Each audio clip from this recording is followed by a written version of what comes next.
Hello guys, કેમ છો બધા? મજામાં? હું છું જરીના અને જરીના રેસિપી વ્લોગમાં તમારા બધાનું સ્વાગત છે.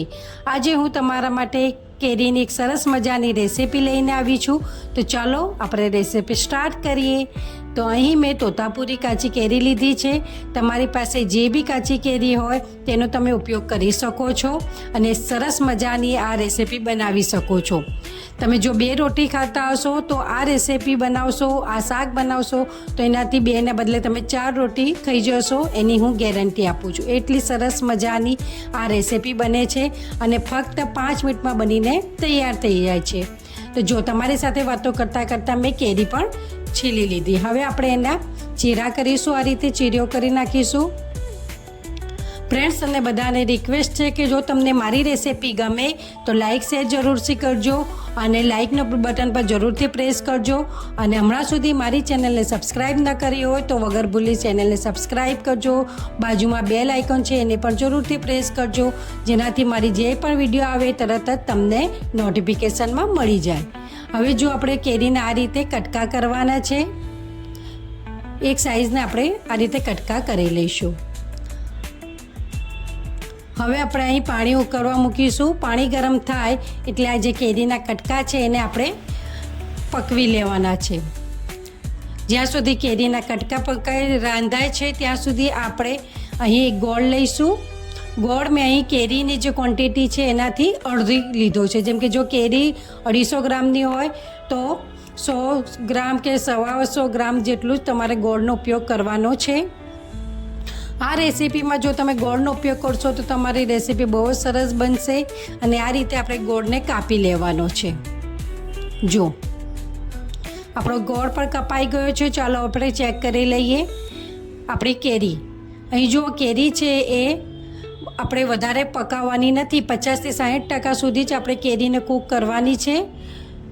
એટલે એ વાતનું ખાસ ધ્યાન રાખવાનું કે બહુ ઓવર કૂક કરવાની નથી. તો અહીં કેરી આપણી કૂક થઈ જાય ત્યાર પછી આપણે આગળની પ્રોસેસ કરીશું.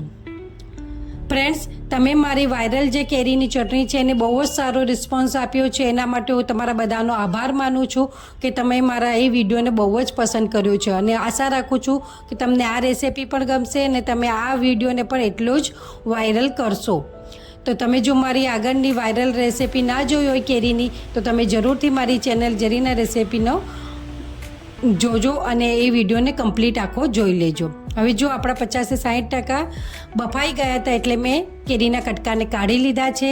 હવે એ જ કઢાઈમાં આપણે 2 ચમચા તેલ મૂકીશું. તેલ ગરમ થાય તો અડધી ચમચી જેટલી મેથી અને અડધી ચમચી જેટલી રાઈ એ બંનેને નાખીશું અને તડકો આવવા દઈશું. ત્યાર પછી આપણે એમાં કેરીના કટકા નાખીશું. કેરીના કટકાને 1 થી 2 મિનિટ તેલમાં સાતળી લેવાના છે. જો આ રીતે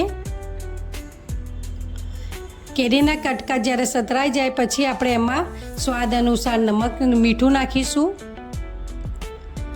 અને આપણે કોરા મસાલા નાખીશું. જેમ કે અડધી ચમચી જેટલી લાલ મરચું પાવડર, અડધું ચમચી ધાણા પાવડર અને 1/4 ચમચી જેટલી મેં હળદર નાખી છે. બસ ઘરના બેઝિક મસાલાથી જ આપણે આ રેસિપી બનાવવાની છે અને એ બહુ જ સરસ બને છે.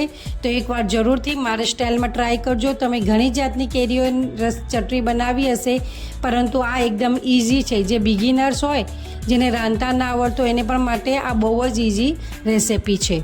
હવે આમાં આપણે ગોળ નાખી દઈશું અને ગોળ નાખ્યા પછી એને કન્ટિન્યુ હલાવીશું જેથી ગોળ છે એ ઇઝીલી મિક્સ થઈ જાય. જો આ રીતે ગોળ છે એ ઓગળવા માંડશે. આપણે એને સતત હલાવતા રહીશું. હવે એમાં આપણે થોડું છે એક અડધો ગ્લાસ જેટલું પાણી નાખીશું જેનાથી આપણો જે મસાલા છે એ બળી બી ના જાય અને સરસ મજાનું રસાવાળું આપણું રેસિપી તૈયાર થાય. જો હવે આપણે એને પકવવાની છે 4 થી 5 મિનિટ. જ્યાં સુધી આ બબલ્સ છે બંધ ના થઈ જાય ત્યાં સુધી આપણે એને સરસ મજાની પકવી લેવાની છે. પાણીનો ભાગ બળી જશે તો આપણે લાંબા સમય સુધી આ ચટણીને સ્ટોર કરી શકીશું. તમે અથાણાની જગ્યાએ આ ચટણીનો ઉપયોગ કરી શકો છો. જે લોકોના અથાણા નથી ફૂટતા, એટલે કે અમુક લોકોને માફક નથી આવતા, તો એમના માટે તો આ ચટણી એકદમ બેસ્ટ છે. અથાણા જેવો જ ટેસ્ટ આવે છે અને સરસ મજાની બનીને તૈયાર થાય છે. તમે આને રોટલી કે ખીચડીની સાથે પણ ખાઈ શકો છો. થેપલાની સાથે પણ આ ચટણી બહુ જ સરસ લાગે છે. આશા રાખું છું કે તમને મારી આ રેસીપી બહુ જ ગમશે. જો આ રીતે હવે બબલ્સ આવવાના બંધ થઈ ગયા એટલે ગેસની ફ્લેમ મેં બંધ કરી દીધી છે. હવે આપણે એની પ્લેટિંગ કરી લઈશું. છે ને એકદમ ઇઝી, એકદમ ફટાફટ. ઘરના જ બેઝિક મસાલા નાખ્યા છે, આપણે કશું બી વધારાની તામઝામ નથી કરી અને ફટાફટ આપણી આ રેસીપી બનીને તૈયાર થઈ ગઈ છે. તો એન્જોય કરો. મળીએ છીએ નવા વિડીયોમાં. ત્યાં સુધી મારી ચેનલમાં દરેક વિડીયો તમે જોઈ શકો છો. આઈસ્ક્રીમના બી વિડીયો નાખ્યા છે મેં અને ઘણા બધા વિડીયો નાખ્યા છે, તો તમે જરૂરથી મારી ચેનલને સબસ્ક્રાઈબ કરી લો. ચલો ત્યારે મળીએ છીએ હવે નવા વિડીયો સાથે, નવી રેસીપી સાથે. ત્યાં સુધી આવજો. તમારા બધાનો ખ્યાલ રાખજો. બાય.